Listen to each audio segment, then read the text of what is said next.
What's up, Tweeners? Welcome back to another Tweener tennis video today here on the channel. And today we have a very special guest. We have a former professional coach for Riley Opelka, currently the commentator for the Intense Tennis League, and joining us to talk about that new tennis league, JY. JY has been a friend of the channel for such a long time, and we're very excited to have him on to talk all things Intense Tennis League, because this is a new format. This is supposed to kind of put a new perspective on how tennis should be run and how tennis can be competitive while still being a team sport in the professional world. And we're very excited to have JY on to talk about all of this. Now, before you guys do enjoy our chat about this new tennis league, make sure you are subscribed to the Tweener Head Tennis channel. We're trying to hit 6,000 subscribers by the end of this year. So make sure you are subscribed with notifications turned on, and leave a comment down below of who you want us to talk to next, or who you guys want us to chat about, or what kind of videos you want to see on this channel. And without further ado, here's our chat with JY talking about the new professional tennis league, Intense.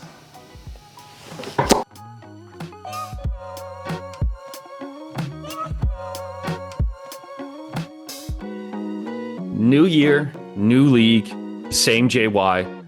We are back, and JY, everyone that doesn't know who JY is, I don't think you're in the right space, because JY's been around and has a big impact on what we do and is now a part of the Intense Tennis League. And we're very excited to have him on to talk about everything in terms of this new league that's been started up in terms of tennis and just everything tennis. So JY, welcome back. Thanks, man. I would say I appreciate the kind words there. And I would say I don't know if I'm the same JY this year. I've put on Really?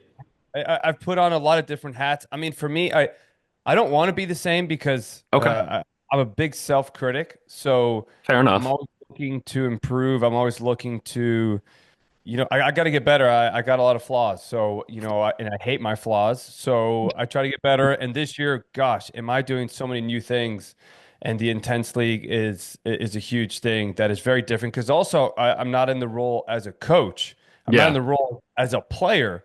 Yeah. I'm in such a different part of it.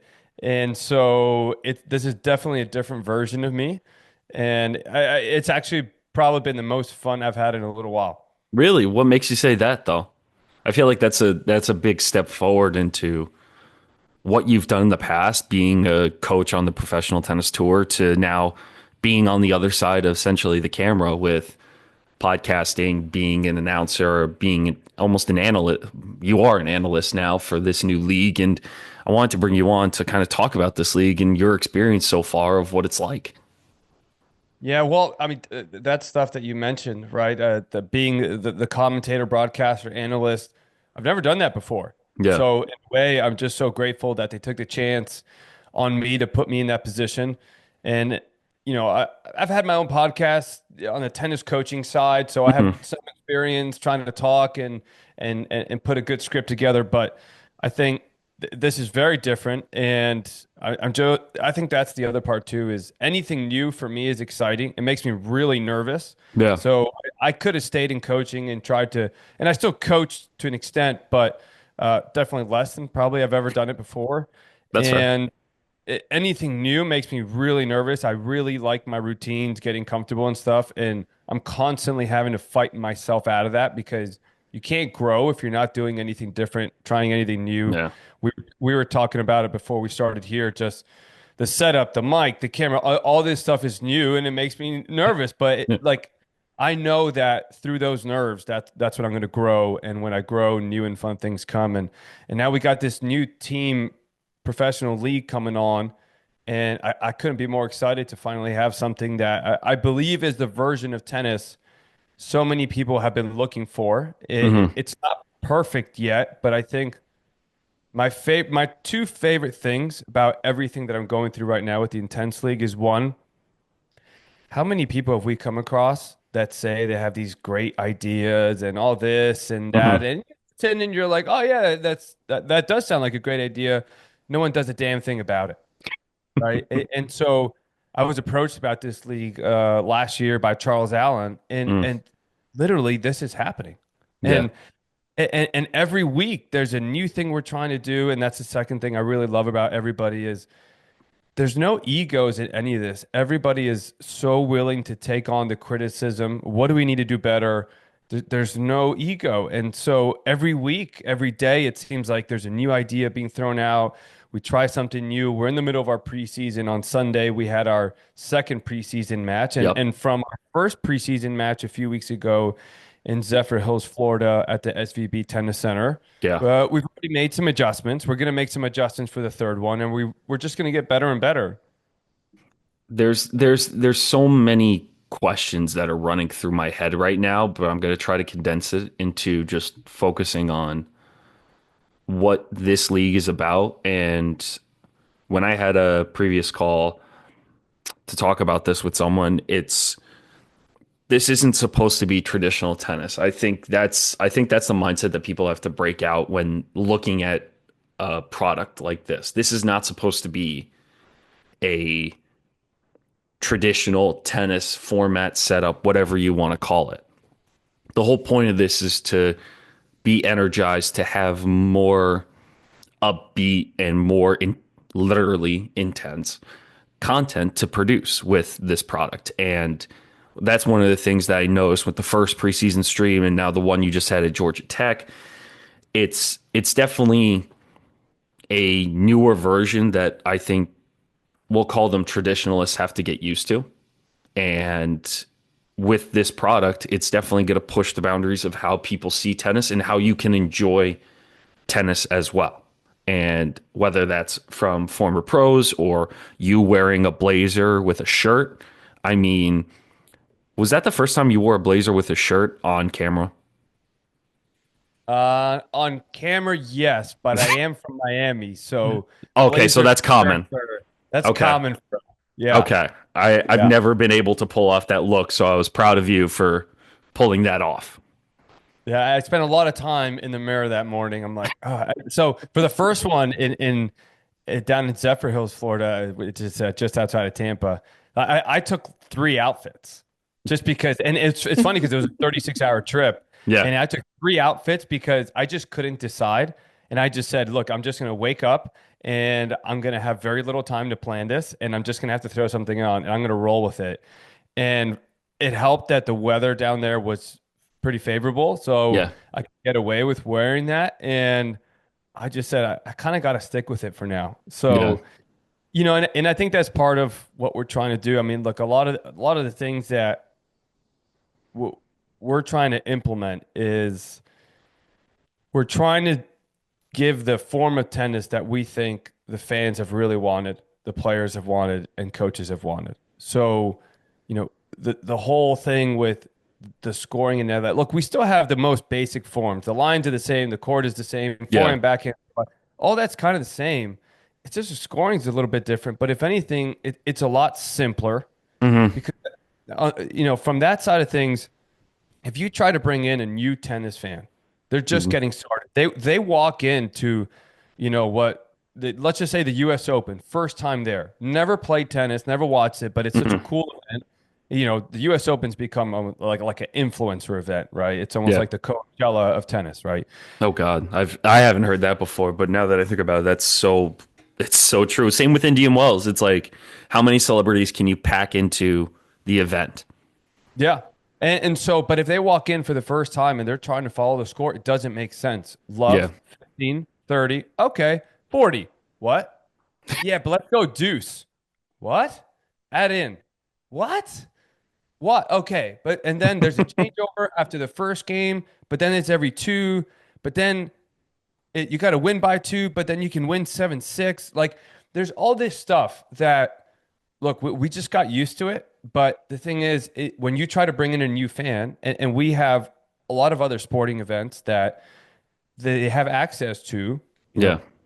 we need to do something to keep them there. And if you don't understand what's going on, it's hard to really enjoy it. So that's one of the things we really wanted to come across and get a Yeah. better version of. And the other thing too is, and I learned this from the coaching side of stuff, but if you're watching a tennis match, 80% is just walking around. Imagine going to a sporting event and 80% you're just sitting there watching them wipe their towel, sit down, Yeah. drink some water, ask the ball boy for balls. Like, why not? wouldn't you want to watch as much tennis as you possibly can in a short Yeah. amount of time? So that's where, we put in a scoring format that incentivizes you to play as much as possible because Hmm. you actually have a clock running against you. Yeah. So, you know, uh, that's just a little bit of what we've done. Yeah. Yeah, and so it's time for a change. If we it's time to evolve, right? We understand some people are not going to like this, and Yeah. that's fine. Like that's okay. We think there's enough people around the world that we can grow very far, very fast, and people can have both. It's that idea that it's not taking away from other events and it's not taking fans away from other events and kind of compartmentalizing fans to each format, but it's just another way of seeing the sport and another way of attracting even newer and more interested fans to the sport in general. And that makes me think when you talk about something like this, when you look at this kind of newer league to something like the Ultimate Tennis Showdown, what would you compare and contrast to another, and I'm going to use UTS in quotes here as a league because it's its own entity at this point versus Sure. an actual league that you're creating with teams and new rules. What would you say the compare and contrast would that to that quote unquote league would be? Yeah, I mean, I'd say like UTS, college tennis, trying to bridge it. Yeah. Uh, provide a team format. Hmm. Because the team format we think people really enjoy a lot more as far as from the players and the coaching side of things. Yeah. And the other side of it too, it's just and this kind of goes into a little bit of what UTS does, but this is a point that we're really big on. Australian Open is a perfect example. You know, two great examples came out of there. First, Djokovic not playing in the semifinals. Yeah. People were pissed off. Understandably, they paid. Yeah. Look, semifinal tickets are expensive. Okay, so you pay that money to go. Now, look, Djokovic did the right thing. He should retire. He can't risk the rest of his year to try to Yeah. please fans there. Like he's getting older. He can't recover as fast. That's the harder part. Yeah. So, all right. Well, we don't have those issues because we have substitutions in there. You will Yeah. never show up and go watch something and then all of a sudden have nothing to go for. The same thing happened in the Dallas Open, I think a year or two ago. I had some friends go for the night session and I was able Yeah. to get them some tickets Yeah. and they would withdraw and they didn't even get to watch anything. So That it's must have like, been, yeah. so imagine going, spending, you're planning your evening, if you have a family babysitter or whatever, and you show up to this event and your big night out is gone because Yeah. somebody's like that's awful for the fans. So, and especially you on the other to continue with that is how many times have you wanted to watch someone, but there's a freaking 3-4 hour match before, and now you're waiting for hours to go Yeah. watch them play. So Exactly. at some point, you have to move on with your day or you go to bed. So you don't watch it. Matches that finish at 2, 3 in the morning, okay, they're great. They're historic. I think about the Davis Cup that finished at 5 a.m. that I was at. We played in Spain. Yeah. There was nobody there. Yeah. Like one of the most historic Davis Cup matches in American tennis history. Nobody was there to watch it. Nobody, it's just ridiculous. Yeah. Started like at 1, 2 a.m. Yeah. So yeah, so we don't have any of that because we have substitutions and our matches start on time. And because of the clock format, we know when it starts, we know when it finishes. It's very easy. And you know when you're going to show up, you know when you're going to leave. It's so easy to plan, just like all the other big time leagues. Yeah. And when it comes to, and this is the issue with that I think the WTA and ATP tours have with sponsors, sometimes they're a little bit hesitant because of stuff like this. Well, what Yeah. if our primetime guy that we just paid a lot of money to put a commercial on, now that match they don't really play until later. So we paid for a lot of money that people aren't even tuning in on. So they're not even watching our sponsor. And So this and is a that's a couple. hard part. And I think that comes with the idea of tournaments being back to back or when people quote unquote or players overcommit because you'll see them have a really long run or a really good run, let's just say at just an example. Let's use Argentina in the Rio Open right now. João Fonseca just won Argentina, but now he's playing in Rio, his home tournament. A lot of people are basing their tickets and sales based on him being the number one Brazilian. Now imagine he goes and he decides, and I may be foreshadowing, but who knows at this point. But he's going to pull out. Imagine how many people are not going to show up despite them selling a lot of tickets because of how strenuous the schedule can be, or he had one of the hardest fought tournaments of his career so far. That's the biggest difference. So it kind of ruins not just a player schedule, a fan schedule. The corporate schedule is going to be even worse because they're paying so much money to have these guys show up, and then they never do. Yeah, I think of the 250s that happen right before a slam. Yeah, You know, the Geneva Lyon, the Winston Salems, you're yeah, never going to get a top guy ever. So which is sad. and at the same time, you don't know who's going to show up because the week before, if they have a big run, they're going to withdraw from that 250 to save their body for the slam. So it's hard to even get big time sponsors in because you don't even know who to promote. Yeah, And I see this all the time. And like posters, you walk into the tournament, six of the seven guys aren't even playing anymore because they withdrew in the last 3 days. yeah, So it's just a bad look. And yeah, the way we have things scheduled out, yeah, it's a weekend event, Thursday, Friday, Saturday. Have a couple of days off, you play again. Thursday, Friday, Saturday, you come back, you play again. And even, regardless if one player or not is there, the team is going to be there. And we've yeah, always felt, I think, you know, the ATP Tour would be so heavy on marketing individuals. And yeah, look, that's kind of always going to be the case, even the NFL, MLB, but those leagues really market the league, yeah, market their teams, they market the event. And that's what's so vastly different. So if you don't have one player in, like you're still there to support your local team, yeah, right? But here, if Fed, like you said, if Fonseca doesn't play, a lot of people are not showing up to that match now. yeah, But if you're from Atlanta yeah, and your local team is playing, okay, maybe your number one guy isn't there, but your team is playing. So you might still want to go. You got the jersey, you got the shirt, you got the hats, you got the gear. You still love the coach. You know the names of all the players there. So you're still going to show up. I think that's the hard. I think that's the hardest part too, and this kind of goes along the broader scale of thinking about players and the company they represent, or let's just say the brand. Like we always talk about the NFL, the NFL's brand, the MLB's brand. They talk about the whole organization, not just one team.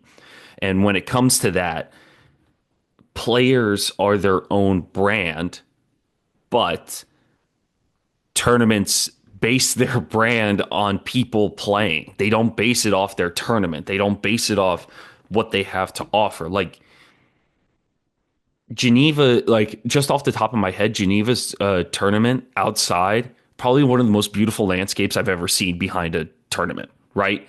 Indian Wells, I think, is the only one that I think brands itself as tennis paradise because people know it as tennis paradise and they know everyone's going to show up.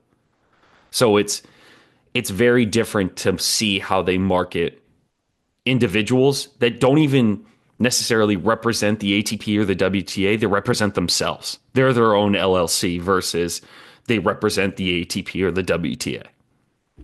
Yeah. And Yeah. that And then it's when they hard. would, yeah, and then when they withdraw, they might not even go to the event. Exactly. Here, you see it in the NBA. How many times are injured players not playing, but they still travel with their team, It's not right? like So they stay at home. right, they don't stay home. They're still there. Maybe they can still sign autographs. Maybe they do stuff pregame, postgame. They do the press conferences. They Yeah. still do stuff. So I mean, that's the same for us. The team's going to travel. Yeah. So maybe your favorite player doesn't get to play, but you'll still get to meet them. You'll still get to some autographs, and you can still interact with them and get to know them. Yeah. So and that's a huge part of it. And then the part that I'm just super excited for is going to be our live streaming platform. Like, Yeah. I think we have I can't say the name of it. At least I don't think so. So we'll wait to roll it Well, out for wait. when. Or you can say But it and I'll just bleep it out and we'll yeah, just move along. well, but the platform is going to be extremely interactive, right? Yeah. You watch a live stream on your computer, it's like watching tennis on TV. There's Yeah. really no difference. We're going to have such an interactive platform, such a very different experience that I think that's where we can also capture so much of the streaming audience that I think other tours haven't done such a great job to build on. Yeah. So there's so many things I'm excited about with the league, and obviously then comment from the commentating side of things. I love that for me, I've been given the freedom to do things a little bit more differently. Yeah. Um, you know, I think there's a lot of people, and you've probably read comments before that they watch tennis on TV with the mute button on. Because they can. Because they can, and because what they're hearing really isn't that informative to them. It's not that interesting. It's pretty basic. There's a few great commentators, but there's a lot that are we just call them Captain Obvious, Yeah. right? Just say what's just plainly there. Okay, yeah, There's a couple out there I can think of in slams that I won't repeat the names, but I know I have I've said the names out loud before of, at least during slams, people that don't provide necessary commentating, but they just add, let's just say, ad lib to the conversation because it's not informative and it's not worth my time to listen to. right. And I don't. I think a part of that is you are commentating, but you have all these sponsors behind the tournament, the company, Yeah. this, that. So they feel a little restricted on how far they can go on things. Yeah. And so we've been given a lot of freedom to have a lot of fun with this, be ourselves, obviously in a certain organized manner. But I think the commentating is just going to be a lot more fun, a lot more colorful, and hopefully more informative and exciting for people that they actually want to listen to us. So, they're not just thinking about, okay, well, who's on the commentary booth? Oh, I don't want to listen to them. Okay, I want to listen to them, right? That's just, Yeah. you don't want to do that, No right? one So, wants no one wants to have that kind of idea of I'm going to tune in just for one person. They want to tune in for the product. right. So, and I think that's a big part of the people running the Intense League that have given us the freedom. Yeah. Let's go for it. Let's just make this the most interactive, fun experience that people have ever seen within the sport of tennis. And for you commentating, what have you, when you first heard that you were commentating on this and doing a podcast for this, was there any style or anything that first came to your head of how you want to model how you commentate, or are you kind of, what are you looking to do with your commentating? The biggest thing was I want to be able to be completely honest. Okay. That's it. I'm like, if I want to criticize a coach or a player or myself or whatever, I shouldn't have to be 100% politically correct, right? And not censored. And not censored. Yeah. I think I do a pretty good job being respectful of other people and trying to provide facts. If I'm going to provide any type of criticism, I'm not going to just going to be mean for the sake of being mean and getting a social clip out of it. But just don't restrict me. Yeah. Okay. Don't restrict me. Let me be myself and I'll do the best I can. And because then I'm having the most fun. I don't have Yeah. to think about what I can and can't say. I can just be myself. Yeah. And that's the biggest thing. And they said, absolutely. And on the podcast, it's the same thing. When we bring people on, it's going to be just be honest. You don't have to not talk about anything. Yeah. Say whatever you want, however you want, because we want real people. People can smell the bull crap from somebody's mouth. You can swear here if you want to. Or, well, okay. Fair enough. I'll let it flow. I do curse in private, but Fair enough. maybe- All right. On this scale, we'll be a little bit more relaxed. Okay. Fair enough. But yeah, it's if we curse, we curse. But Yeah. you can tell people are holding back, and that people tune out of that, right? I think Yeah. look, two people come across like right away. Okay, Nick Kyrgios, Draymond Green. Yeah. Not everybody loves them. Yeah. Not everybody hates them. And there's so mixed. Everybody's mixed on them, but they're always going to listen to them, right? Yeah. And the one thing they'll always have the respect for is that they're being real, and that's what we want at Intent. We want real tennis, real people, real commentary, real conversations that people can relate to. let me ask you this. Now that we're on their line, I actually really like that comparison between Kyrgios and Draymond because while they both are, let's just say, brutally honest, do you think, and this is, I wouldn't say this is a tough question, but do you think the way tennis media has gone around players has been, I'm going to use the word soft, because people are afraid of the repercussions of what they're saying? Yeah, because there are repercussions, right? I mean, it's they'll remove your credential access. They won't give you interviews. They'll get you off TV. You know, they'll trash you in the media, right? Yeah. It's so players feel like they can't be real. Mm-hmm. Okay.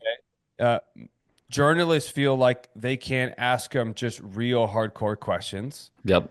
And you see it within the players. Like every response is just so politically correct It's and the just same. so, Everything's the same. And it's the same questions too after every match, unless you get a one-on-one interview. And I think when I first met you, JY, that was one of the goals that I wanted to do with this channel and this podcast, was to ask genuine questions about how players feel. But if they say the wrong thing, then it's a fine. Then it's a different conversation with someone else of their higher ups. But in reality, it's their own. They're responsible for themselves. How are they supposed to like follow the line of their employer and also be genuine if they're not going to say how they really feel? yeah. And it does come down to, this is one of the problems with the tour is how how broken everything is and how every tournament is individual and will do whatever they want because Yep. the tour is not united. ITF, USTA, Tennis Australia, everybody does whatever they want. The tournaments are their own entities. Yep. So what happens, right? If you're not very liked, well, then a tournament maybe just doesn't give you a wild card, Yeah. right? Maybe you ask for a later start because you're flying in late, and the tournament's like, no, we don't want to do it. We don't care. So wild cards are on their line, scheduling's on the line. It's just that's not how it should be, right? No. It should just be one league, but because so many tournaments are owned individually, Yeah. uh, players have. Agencies own certain tournaments and represent players at the same time, which to me, is that a conflict of interest? It can be. Absolutely. Of Oh, course it is. 100%. Come on. Because you're going to give wild cards to certain people that you represent and you want to see succeed, but other people that do deserve it don't get them because they're saving an opportunity for someone else that they represent and could make them more money. Yeah, I mean, IMG at Miami Open. I mean, I Yeah. think I don't know how much longer it's going to be their tournament, but you know, it's a tournament in America, and you're going to have international players get wild cards, or Yeah. the only wild cards are going to be IMG. So you Yeah. can't tell me that's not a conflict of interest, right? Well, yeah, and basically with Miami already being sponsored by a Brazilian bank and most of their sponsors being international sponsors, it's going to be hard. I mean, I think that's a great segue to what's happening right now. The Italian Federation's looking to buy Madrid to make it a 2-week event to make it the quote unquote fifth slam. Like, I'm going to make a separate video on this by the time, and probably, hopefully, it came out by the time this podcast comes out. But how does that make sense? How does that make sense of one tournament buying out another one, two Masters 1000 tournaments combining for one, and then most likely gonna favor everyone that it represents? Is Yeah. that fair to lower ranked players? Absolutely not. Like, it doesn't make sense. Well, it's part of Italy's plan that has worked incredibly successful, which is Hmm. by having as many tournaments as possible in your home country within train and driving distance, because the country's not as big as, like, for example, the United States. So Yeah. you give players opportunities to play. You Hmm. give them opportunities to get their ranking up, Yeah. develop without having to spend a lot of money. So Yeah. it's a lot cheaper for them. Keeps them Yep. in the game longer. They can improve. And look how many Italians we have now that are moving up the ranks. So Yep. this is part of that. And so the more they grow tennis in Italy, they have the World Tour Finals in Turin, right? Um, For now. it- for now, For right? now. But it's all part of it. The more they can bring in there, the more opportunities their players get, the more they inspire the young generation below them, and they just start dominating tennis. So yeah, I think it's part of that plan. I don't blame them considering the system, well, for what they're trying to do, because there are opportunities for you to just say, "Well, I'm just going to buy a tournament." I mean, For $500 million, here's like we're gonna buy it out to make it a 2 week event. And I will go back to Italy being probably one of the most, besides the Yonex Center thing, which we can talk about later. Italy's been consistent with, like you said, running tournaments. Even during COVID, they had, in order to minimize travel and exposure, they had, I believe it was 3 or 4 back-to-back challengers in this at the same venue, so that way players could actually make money without spending a lot of excessive yeah, I travel thought fees. cursing was allowed. Well, I don't know. You didn't curse first, so now I'm afraid to curse. No, So, you but can curse. It's your podcast. that's fair. But you're not wrong, JY. You're not wrong. Um, but yeah, I think it's a great idea, and I just don't think that I don't know how it's going to be now with Sinner being banned, but the Italian Federation has done such a great job lately with promoting and getting people involved. And I feel like that's a lackluster effort from other countries right now. Yeah, I mean, I think it's also a funding issue. Yeah. So it at least got great funding. I think, yeah, I mean, I would love to say that the USTA has great funding based on how much they make off the US Open. Um, it's tricky. That's when I That's a tough question to answer and ask, right? Because US Open counts for how much of the USTA revenue throughout the year? and they have a lot of things they do for the community and they do a There's different lot. sections. Right. So we'd have to find out what Italy does and get a direct comparison. So I Yes. won't go into details, but yeah, I mean, they do a great job with their funding to put these opportunities for their players. Yeah. And, a lot of most countries don't have those opportunities. I mean, Yeah. South American countries do not have opportunities, but you look at what Argentina's done, they have a lot of futures, a lot of challengers, if they're still Yeah. called futures, ITF events, whatever. Whatever they're called now at this Yeah, point. they do a lot to make it easier for players to stay within the country, play tournaments, Yeah. and so that they can develop without having to spend a lot of money, which I'm totally going to use this as a transition to the Intense League. Uh, Love it. a couple points to make. So, look, players are going to have full-time salaries and benefits playing for the Intense League. Okay. So, you're 400 in the world, you're not making any money, right? No. ATP, WTA, you're not making money. Let's just say I think the new break even is somewhere in the 300s now, that's good that they've worked their way there for the for After men's. their reconstruction for after they reconstructed and adding more money to the lower level challengers, I don't think it's gotten to the lower ITFs yet, but it has been getting a lot better in terms of what you can make.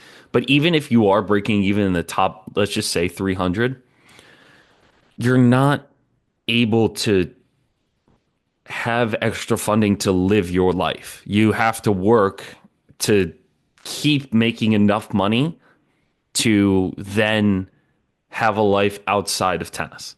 And that's the hardest part. And that's Yeah, what I think Intense is what you guys are really trying to do. yeah. So you're 350 in the world, and when we say you're breaking even, making money, yeah, breaking even. Okay. So Whatever you make goes back into expenses. Let's just say that. you go work at Starbucks, you make more money than a professional tennis player 350 in the world. Okay. You work at McDonald's, you make more money than a tennis player 350 in the world. Okay. And yeah, it's laughable, it's embarrassing. So Intense solves that.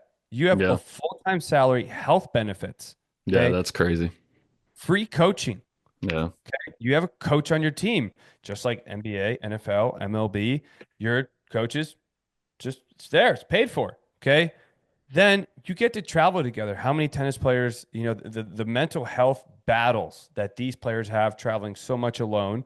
And by the way, when you're 350 in the world, you are not traveling with a coach most of the year. You're traveling by yourself. Maybe if you're you have a friend that's on the same level that's playing the same tournaments as you, maybe you get to see the same people at every tournament. But Right. that's rare. I Yep. will say that now. It's very rare for you to see the same fucking person every single time you go to a tournament. And Yeah.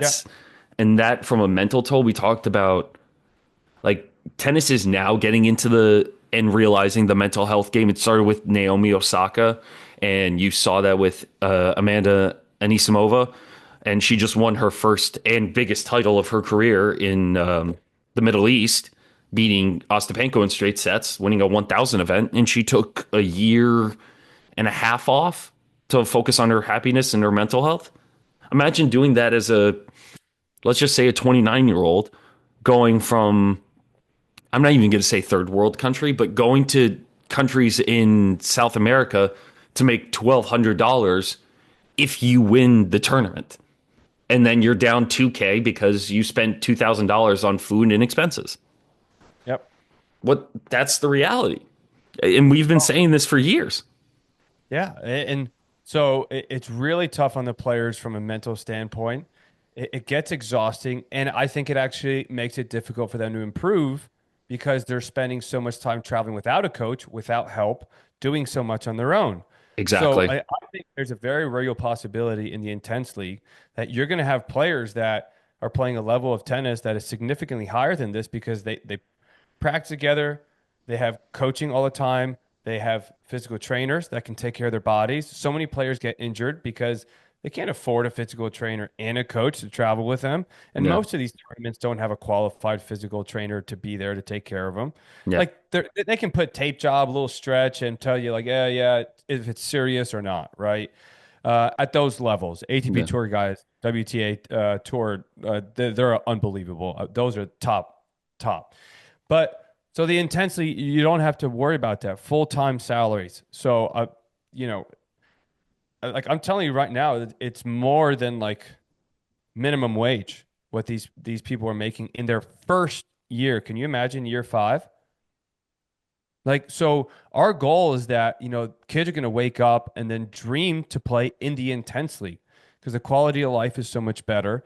Mhm. You travel with a team. And I think that the other part that's going to be amazing is that, again, everything's scheduled out. You have an actual season. You Yeah. don't play what feels like 52 weeks of the year. It can never have downtime. We have a season. We Yeah. have a preseason. We have rest time where you can train. We'll do some exhibitions and Yeah. just prize money tournaments, but you can rest, you can recover, you can live a life outside of tennis, Yeah. and you can manage that life. Right now, so many tennis players feel like they can't find a significant other at home because they're never freaking home. We talk about, the WTA, these ladies that have to be mothers and playing on tour and travel so much without their kids and everything, or they bring them on there. Or, I mean, if you're 200 in the world and you have a kid, that's it. You're probably done, right? You're not, the odds are you're probably not coming back.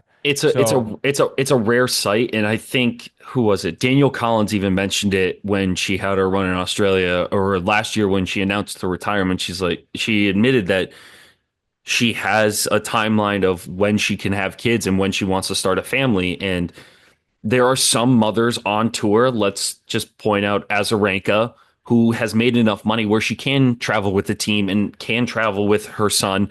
We look at Osaka, who's made enough money, who has a child. Look at Kim Clijsters when she first came back onto the tour. She already had success, so she could already support herself and her family while she had a kid. And if another name that I can throw out there is Tatiana Benji, Maria. Tatiana And Maria. Tatiana Maria or Belinda Bencic, people that have had success on tour that can travel with their family and their children, but you imagine someone that's still grinding in the, let's just say, 200 range to then want to still pursue this career, still wanting to start a family. How can you do that if you don't have a routine, a regular schedule, and like you said, a quality of life that is consistent with having a 9 to 5 job. Yeah. So you can do that in the intense league because you're going to have a full-time salary. So win or lose, you at least know you're going to have money coming in. The travel is easier to plan. Okay. Yeah. You know when it's happening. You don't travel for 2 months in a row out of the country, Yeah. right? This is in the United States. You know when you're traveling, you know when you're starting, you know when you're finishing. It's so much easier to plan with your family on when you start, when you play. You have home matches. Like how many of these players actually play at home? No one. So you're going to actually have home matches. So where in the morning you could be with your child, and then you go, you train, and you come back and you're with your child. It's easier to schedule daycare hours. And now maybe the next 3 days are your competitions. You know when you're starting and you know when you're finishing because we play on a clock. We play with time. Yeah. So you can plan, your child being taken care of. And half the time you play, you're playing at home. So you don't need to worry about paying for their flights and hotels and trying to be everywhere with them. Yeah. Okay. And we're going to grow big. We're going to grow to like conferences and everything around the whole country. Yeah. So, okay, what happens within a conference? Well, it's within your region. So it's within driving distance. So it's still easier to bring them. You don't have these cross global flights that are $2,000 minimum a person, Yeah. which, if your child is 2 years old, they don't get their free seat anymore. So you got to pay for them as well. So Which you have experience with which having I've a son. experienced. And we are limiting our international travel now that he is 3 years old. So miles got to rack them up. So yeah, there's so much. And then finally, I have to mention the junior pathway that the intensity is going to have. We're going to have juniors that are a part of our system. The idea is, and so much is ideas still because we're so young, Yeah. but a junior team. Yeah. Okay. Like you have in Europe, you have your soccer teams that have Mm, their under 17 teams, right? yeah. So, and then they feed into the pro system after if they want. Yeah. So, same thing. Like we're Yeah. going to have our junior teams assigned to each club or, each city Yeah. that are part of the pro team there. And Yeah. so there's going to be a direct pathway to bring people from juniors to the pros, right? They can Yeah. go to college as well, but there's a direct connection there. And so we think that's also going to help grow the game because the biggest issue that keeps kids from continuing to play is the individual aspect of it. Yeah. Okay. Most kids love the team aspect of team sports. Yeah. Well, that's why a lot of tennis players, you ask almost any college tennis player, even when they go play on Pro Tour, they feel like they had more fun in college because of the team aspect, the traveling, Yeah. the experiences, the memories. We're going to have that. All Yeah. right. So again, you can hear my excitement. There's so many different things. I wish we could do it all today. It's going to take a lot of time. It's going to Yeah. take years, but I mean, we have a great team committed to a multi-year project. And I think one of the best things about this is having that team because for me, one of my favorite when I go to these colleges, when I go see these players and when I go see the connections that they make and from all schools, they're all going to be different, but seeing what makes them happy is having people around them that make them strive to be better, whether that's a coach, whether that's a trainer, whether that's a teacher, whether that's their own teammate. I think that's what makes it more entertaining. And for you too, we already talked about Ultimate Tennis Showdown, a Mortoglu product. When we look at something more American based, I think of World Team Tennis, a product that did well, but is now doesn't exist, right? So if we look at World Team Tennis and Intense, besides similar to different formats, and correct me if I'm wrong here, difference, if we'll do the same thing, compare and contrast the World Team Tennis, what their product was looking to do versus what Intense is looking to do down the road. Yeah, so I'll talk about the old version of World Team Tennis. My understanding is that they're working on coming back, Okay. and it'll be interesting because look, I'm more than happy to say they're coming back because to me, I love tennis. The more tennis we have for fans to watch, the Yeah. better. So I Yeah. think it's great. So we'll see what changes they implement. I think the differences with them is that, one of the things we really are priding ourselves on is engaging our players and coaches within the community that they're based in. Yeah. And when you don't have players that are there consistently, okay, you have your local team, you don't feel like it's your team because you don't Have have a no idea connection who's there. with players and coaches. Yeah, you're a different week, different people are playing, they're in, they're out, they fly in for one match, they're gone. I think Yeah. they did an amazing job trying to engage the players and coaches with the fans during the event, Yeah. but what happens the rest of the year? Yeah. And so, like in all the other leagues, I'm from Miami, big Heat fan. They Yeah. do a lot of stuff in the community. They bring their players out, even in the off season. They have stuff engaging with schools, basketball programs, the summer programs. They do a lot. Well, World Team doesn't do that because it's seasonal and then players leave. And So they're probably playing on tour too, so they don't have time to kind of settle down and do the same thing because, like you said before, you don't have time to do the right or plan out everything because you don't have a regularly scheduled timeline. yeah, because the paycheck doesn't cover your year. So you Exactly. obviously you complete your commitment to World Team Tennis. Hmm. Maybe you have a great time that day, but you still have to take care of yourself, your family, and you don't have a paycheck anymore. So Yeah. you have to go play, and you have to Yeah. keep that ranking up because if you don't keep that ranking up, that's the bulk of your salary. Yeah. So you have to go play as soon as you possibly can. So that made it Exactly. hard, I think, for World Team Tennis to grow. And now they're going to be doing some different stuff in a different time. So I'm rooting for them. I want them to succeed. And but I think that's where by us having full-time salaries, and gosh, feel free to copy that. I mean, let's take people off the ATP tour and give them full-time salaries at World Team Tennis everywhere. But for now, we're the ones doing it. And so they don't have to go anywhere else to find more money. They're getting Yeah. everything they need from the league Yeah. so that they'll train at home, be at home when there's no match. That's fine. They'll be doing clinics and stuff with the local juniors, the local programs, adults. They'll be Hmm. there. They'll be seen every day. Yeah. They're going to make friends in the community because they just see them so much. Yeah. So, well, what do people want to do when their friend is playing? Well, they want to go watch them play, right? Yeah. That's why so many of these tournaments give out local wild cards. Well, why does, Isner could come not play tennis for 10 years, and if Atlanta Open still existed, they're giving him a wild card, right? So that's why, because they feel connected to him. Yeah. UGA, Atlanta, not far from Athens. So that's what we're going to do, and we think that's a big part of what we think is going to make our league successful and bring people out on a consistent basis. And I think that's the biggest part about why I wanted to have you on and to talk about this new product that tennis needs, because it's a change of pace, it's a breath of fresh air. And for me, I just think it's definitely an idea that whether or not the ATP can take ideas or the WTA can take ideas from, they can if they want to, but it's one that needs to be talked about more. And it's So go really ahead. quick to jump in there because I think if you ask the people within the ATP and the WTA and the ITF, they have a lot of great ideas and they want to do a lot. Yeah.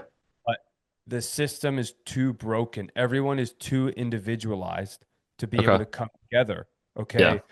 You have 9 Masters tournaments, you have 9 different owners. What does Madrid care about Shanghai Open? Yeah. Right? So you can't come up with unified decisions that make the tour better. So it's very hard when you can't break it all down and put it all back together.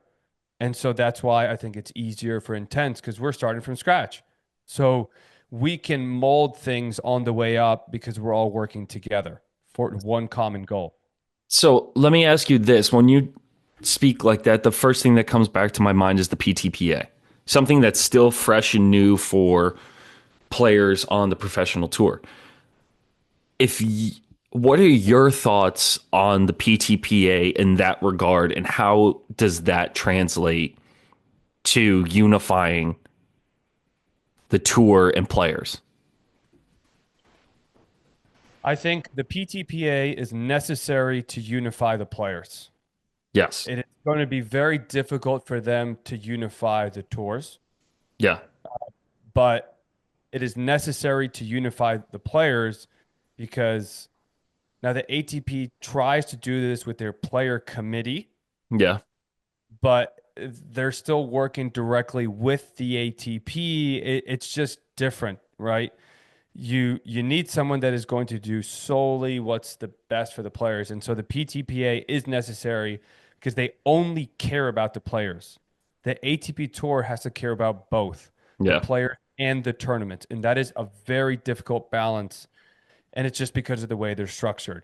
And So somebody has to come in and mhm. look out for the players because here's what's so hard about a tennis player is who's going to sit down and figure out all these legal things and all the information that you need to know as a player on how like they're screwing you over as a tour, whether it's Yeah, intentional or not. You know, exactly. these players don't have the time. They're traveling all around the world. They're broke. They're struggling. They're trying to pay their bills.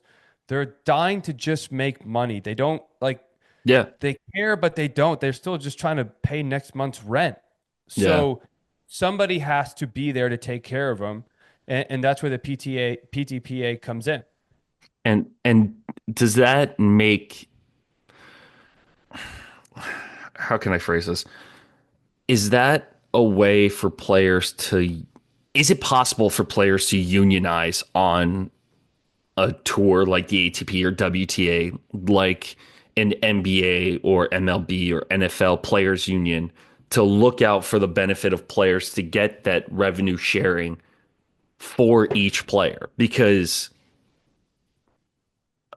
at this point, I feel like it's going to be one of the hardest things to do, just based off what you just said. I always ask this question: why not? Like, why wouldn't you sign up to be part of the PTPA? What are you so afraid? Like, they're literally there to help you as a player and nobody else. There is no conflict of interest.